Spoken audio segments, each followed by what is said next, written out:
For a function, y equals f of x, the domain is the set of all x values for which the function is defined, and the range is the set of y values which the function actually takes. So in these examples, we'll sketch the graph, and then from the graph, it's easy to see what the range of the function is. Some of the functions will be 1 to 1, and some will be many to 1. The first example is linear, and this one could have been defined for all values of x, but the domain has been restricted so that it's only part of the line.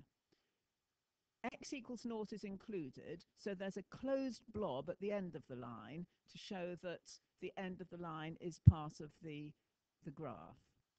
The range is the set of y values, and from the graph you can see that any y value from 5 upwards is in the range. So the range is the y values where y is greater than or equal to 5. And this is an example of a 1-to-1 function. Each value of x corresponds to one value of y. The next function is again one which could have been defined for all real numbers, but the question just restricted the domain to x values which are greater than 2. Notice the two notations which can be used. You either say f of x equals 3x plus 5, or if you're using this notation, f is just the name of the function. So it's just f, and then the two little dots mean, wait for it, I'm just about to tell you what's coming. So it's saying f such that x, whatever x is mapped to x squared plus 5. But it could have been written f of x equals x squared plus 5. This time, the number 2 wasn't part of the domain, so there's an empty blob at the end of the graph to show that the end of that curve isn't part of the answer. The range is going to be 9 upwards. When x is 2, y is 2 squared plus 5, which is 9. And the possible y values are all the numbers greater than 9. This is another example of a 1-to-1 function. If we hadn't restricted the domain, if we'd had the whole of the curve drawn, then it wouldn't have been a 1-to-1 function, because each y value would have 2 possible x values corresponding to it. As in this example. Here, the domain hasn't been restricted. It's just all real numbers. The lowest value for y is 5, and the range is all y values greater than or equal to 5. This is an example of a many-to-one function. For example, if y had been 6, there would be 2 values of x corresponding to the same value of y. The domain in the next one is x between 0 and 180 degrees. The range here, the possible y values, from 0 to 2. And this is another example of a many-to-one function, because if you take a value of y such as 1, there are 2 values of x which give the same y value.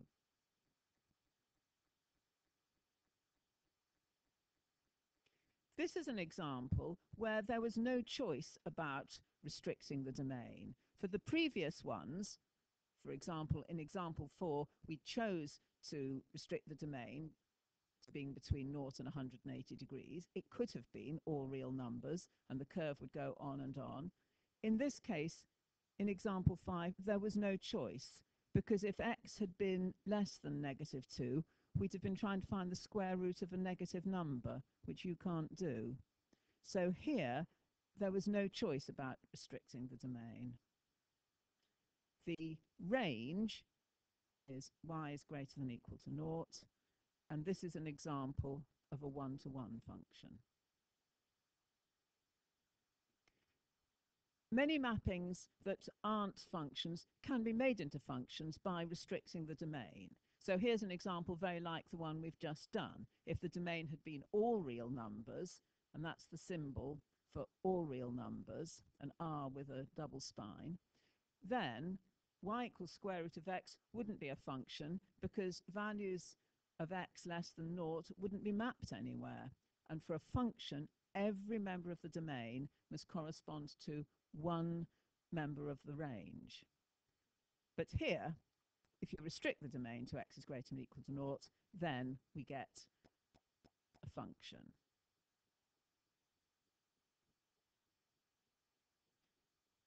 So here are some more examples where in the first example we only have a finite number of possible values of x. X can only be 1, 2, 3, or 4.